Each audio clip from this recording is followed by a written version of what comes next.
They've got the brains, but these evil geniuses aren't so buff. When you need some hench, you call the henchmen. Oh, henchmen. Quickly, before I lose my temper.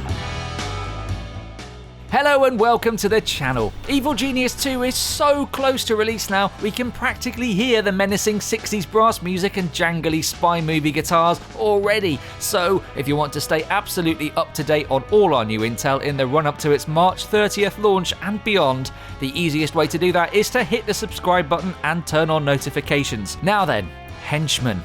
If you played the 2004 Evil Genius, you'll know what they're all about, but for anyone who's new to the world of spy-fi, lair building, world domination sims, suffice to say that the Evil Genius, the big boss of the whole nasty operation, doesn't like to get their hands dirty.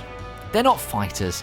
What they are, however, are very motivating employers. So when they want some dirty work doing, they turn to henchmen. These are unique characters who all possess special abilities and will all help you on your way to becoming the Grand High Ruler of everything forever in different ways. Once you have a lair up and running early in the game, your attention will turn to the crime lords operating their own criminal networks, far inferior to your own of course, oh powerful one, throughout the world map. Crime lords, I might add, who can be persuaded to join your cause.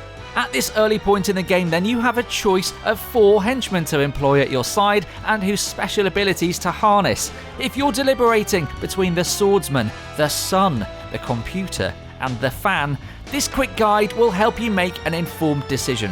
First, here's Ellen with a real drone of a worker. A brand new henchman has joined your organization. I.R.I.S's dedication to helping your operation run smoothly may come from the fact she's, programmed that way. But that doesn't make her any less enthusiastic when it comes to eliminating agents or doing this. Domination program activated. You'll find I.R.I.S in South America, and her calming demeanour makes a welcome addition to what can be quite a high-pressure environment. Although her delivery is a tad robotic, I think you'll agree. My consciousness is in complete control of this physical unit.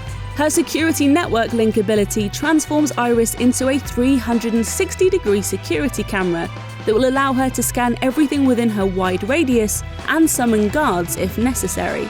Not that I.R.I.S needs any help as far as combat is concerned, I mean, just look at that. If I.R.I.S does bite off more than she can chew, she also has the ability to reroute power, which creates an impenetrable barrier against enemies that will allow her to regain vitality. It takes a while to charge, so you'll only be able to use it once against a barrage of agents. But when her combat style looks like this, she really doesn't need it too often. Just look at that, not a hair out of place. Your minions are in combat. Next up, it's Janet Bombe, a super fan whose sheer enthusiasm for the cause, and the cause is being really horrible, just so we're clear, catches your eye as you're thumbing through the fan mail she's sent you. Janet's found here in Australia, so if you already have a criminal network up and running here, you can save yourself the additional resources of creating a new one by opting for her at this point. With me on your team, you'll be invincible. She is a hacking powerhouse with 2 really useful abilities that you can deploy by targeting on a particular person. So she's great for players who want to be super hands-on with their henchmen right away in the early game. Remote detonation basically does a number on an agent's weapons, hacking into them and changing their effects to turn them against that agent. And yes, effects may vary. Very handy for situations where combat looks like a foregone conclusion, say if you don't have any spare deception minions to lure them away. Then there's scramble evidence. I love this one. If an agent spies something that suggests this totally above-board casino might not be all it seems, honestly, this holding cell is absolutely fine, nothing to see here. Their suspicion will be raised. They take a photo of the offending scene, they go back home, they tell their goody-goody bosses, and your heat level increases. But not if Janet has anything to do with it. Using her scramble evidence ability on a specific investigator will destroy any info they've gathered, meaning they leave with no proof of any nefarious doings. In fact, the only thing conspicuously absent in Janet Bombe's array of useful abilities is anything of an explosive nature. She's not a straightforward combat henchman in that her abilities aren't about killing enemies outright, but sabotaging them instead. If you did want to be a bit more about the killing though, there are other henchmen for that, as we'll see later on. Over and out. Next up, we have everyone's favourite suave-suited hitman. That was my father's name. Call me Eli. Sorry. Next up, we have everyone's favourite suave-suited hitman's son. Eli Barracuda Jr, son of Eli Barracuda, the popular henchman from the first evil genius, is ready to protect your operation with a silver tongue and a silver revolver once you have a base set up across the pond. If agents are infiltrating your cover operation and you want to give them exactly what they deserve whilst also remaining subtle enough that regular visitors aren't alerted, Eli's silver tongue ability is the perfect solution. This interaction will damage the resolve of the target, whilst also regenerating Eli's stats. A lot more subtle than running up to an enemy and, say, punching them in the face. Jury's still out on whether it's more fun, though. On the other end of the spectrum, if the agent has reached your evil lair, or if they're just milling around the casino and you're feeling like throwing caution to the wind, Eli's highly powerful ranged weapon, the silver revolver, will do the trick. With up to 6 uses, it should be able to make light work of the fresh boatload of agents trying to find their land legs in your fine establishment. It costs 80 morale, but that's a small cost to pay for, well, this. Too pretty for concealed carry. We're delighted to welcome Jubei back to the job he does best, absolutely smashing agents in the name of world domination. I live to serve.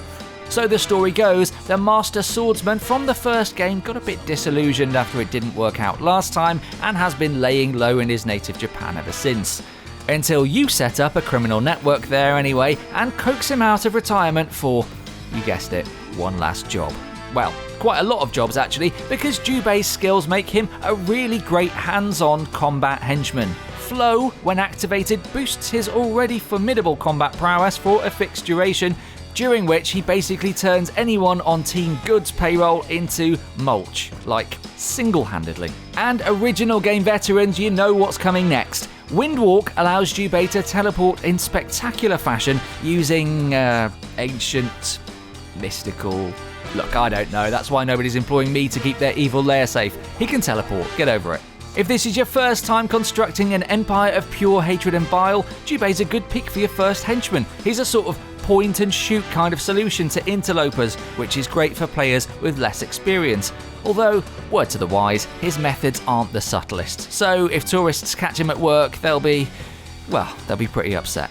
Let's see what you're made of, huh? And that's just the start of your interactions with crime lords. There's plenty more digging around on the world map and bringing them to heel at your side with loads of new characters.